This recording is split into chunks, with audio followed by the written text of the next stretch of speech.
संसद के शीतकालीन सत्र का आज दूसरा दिन है और माहौल पहले से ही गर्म है। एसआईआर मुद्दे पर विपक्ष आज भी हंगामे के मूड में नजर आ रहा है। सुबह 10:30 पर विपक्षी दलों ने संसद के बकरद्वार के बाहर चुनाव सुधारों पर चर्चा की मांग को लेकर प्रदर्शन किया। दूसरी ओर एक बड़ी खबर, लोकसभा में गुरुवार या शुक्रवार को वंदे मातरम पर लंबी चर्चा होगी। इस बहस में प्रधानमंत्री खुद बोलेंगे और इसके लिए कुल 10 घंटे का समय तय किया गया है। आपको बता दें कि बीते दिन शीतकालीन सत्र के पहले ही दिन वोट चोरी के मुद्दे पर सरकार और विपक्ष आमने सामने आ गए थे।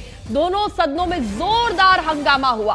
हालांकि सत्र की शुरुआत में पीएम मोदी ने विपक्ष के सियासी मुद्दों को ड्रामा बताते हुए सकारात्मक राजनीति की नसीहत दी थी, लेकिन उसके बाद सदन में तनाव और शोर शराबा लगातार बढ़ता ही गया।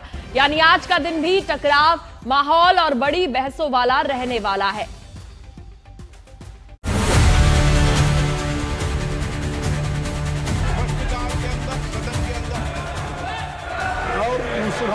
बिहार चुनाव के नतीजों के बाद संसद का शीतकालीन सत्र शुरू हुआ तो पक्ष विपक्ष के तर्कश में अपने अपने मुद्दे थे। विपक्ष एसआईआर के मुद्दे पर मोर्चा बांधकर तैयार था, तो प्रधानमंत्री ने बिहार की हार के बहाने विपक्ष पर वार किया। अध्यक्ष जी, सत्र की शुरुआत होते ही विपक्ष ने एसआईआर के मुद्दे पर विरोध शुरू किया।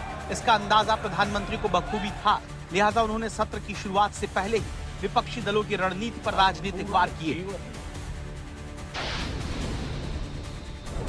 ड्रामा करने के लिए जगह बहुत होती है, जिसको करना है करते रहें। यहां ड्रामा नहीं, डिलीवरी होनी चाहिए। नारे के लिए भी जितने नारे बुलवाने हैं, वो पूरा देश खाली पड़ा है। जहां पराजित होकर के आए वहां बोल चुके हो, जहां अभी पराजय के लिए जाने वाले हो वहां भी बोल दीजिए। हालांकि संसद में कोई ड्रामा नहीं हुआ, लेकिन लोकतांत्रिक परंपरा के मुताबिक विपक्ष ने अपने मुद्दों को लेकर विरोध प्रदर्शन जरूर किया। विपक्ष का मुद्दा एसआईआर था। It's not drama. Speaking about issues, raising issues is not drama. Drama is not allowing discussion. Drama is not having a democratic discussion about issues that matter to the public. SIR के मुद्दे पर एक तरफ दिल्ली में विपक्षी मोर्चा तैयार था, तो दूसरी ओर बंगाल में बीएलओ की मौतों को लेकर टीएमसी ने मोर्चा खोल रखा था। पीएम मोदी ने बंगाल में विरोध को लेकर तो कुछ नहीं कहा, लेकिन कांग्रेसी अगुवाई वाले विपक्षी गठबंधन को बिहार के नतीजे जरूर याद दिलाए। पराजय के निराशा में से बाहर निकल करके आए, और दुर्भाग्य है कि एक आध दो दल तो ऐसे हैं कि पराजय भी नहीं पचा पाते। और मैं सोच रहा था बिहार के नतीजे इतना समय हो गया है तो अब थोड़ा समझ गए होंगे, लेकिन कल जो मैं बयानबाजी सुन रहा हूं उनकी, तो उसे लगता है कि पराजय ने उनको परेशान करके रखा है। पीएम मोदी ने संसद में मौजूद पहली बार के सांसद और नौजवान सांसदों की परेशानियों का हवाला देते हुए विपक्षी दलों से कार्यवाही चलने देने की उम्मीद जताई और साथ में विपक्ष को ड्रामा की जगह डिलीवरी देने वाली राजनीति के टिप्स देने का ऑफर भी दे डाला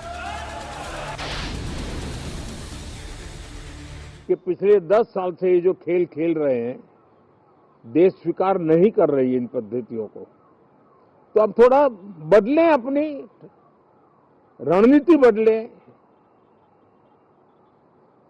मैं टिप्स देने के लिए तैयार हूं उनको कैसे परफॉर्म करना चाहिए। मेरे जीवन में बदलाव आया जब से प्रधानमंत्री मोदी जी की जो क्लास ले, हर विपक्ष को आधे आधे घंटे विपक्ष को जाना चाहिए, प्रधानमंत्री जी को जरूर सुनना चाहिए। ये आप थोड़ी तय करेंगे कि हम किस बात के लिए आपसे बात करें, किस बात के लिए नहीं बात करें। आपने तो एसआईआर के अंदर पूरे देश के अंदर आप हाल देखिए क्या कर दिया। आप तो लोकतंत्र को सीधे सीधे खत्म करने पर आमादा है, तो उस पार्लियामेंट के मायने क्या रह जाएंगे अगर लोकतंत्र ही नहीं बचेगा। दरअसल एसआईआर के मुद्दे पर फिलहाल टीएमसी सड़कों से लेकर चुनाव आयोग तक की लड़ाई लड़ रही है। बीएलओ की मौत के मसले पर पूरा विपक्ष एक है और इसी मुद्दे को लेकर अब संसद में चर्चा की मांग कर रही है। ड्रामा तो आप भी जानते हो कौन करता है।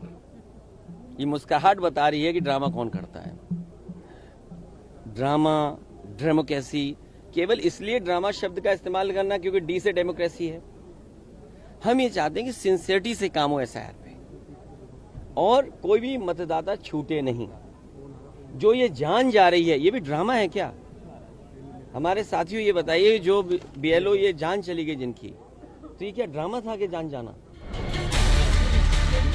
विपक्ष का आरोप है कि कम समय में एसआईआर कराने के दबाव से कई प्रदेशों में बीएलओ की मौत हो रही है। टीएमसी इस मुद्दे पर चुनाव आयोग से मुलाकात भी कर चुकी है और अब एसआईआर की तारीख 4 दिसंबर से बढ़कर 11 दिसंबर तक हो चुकी है। लेकिन कांग्रेस पार्टी एसआईआर ही नहीं, चुनाव आयोग के ही खिलाफ है और वोट चोरी के मुद्दे को लेकर संसद में चर्चा चाहती है। आज तक ब्यूरो।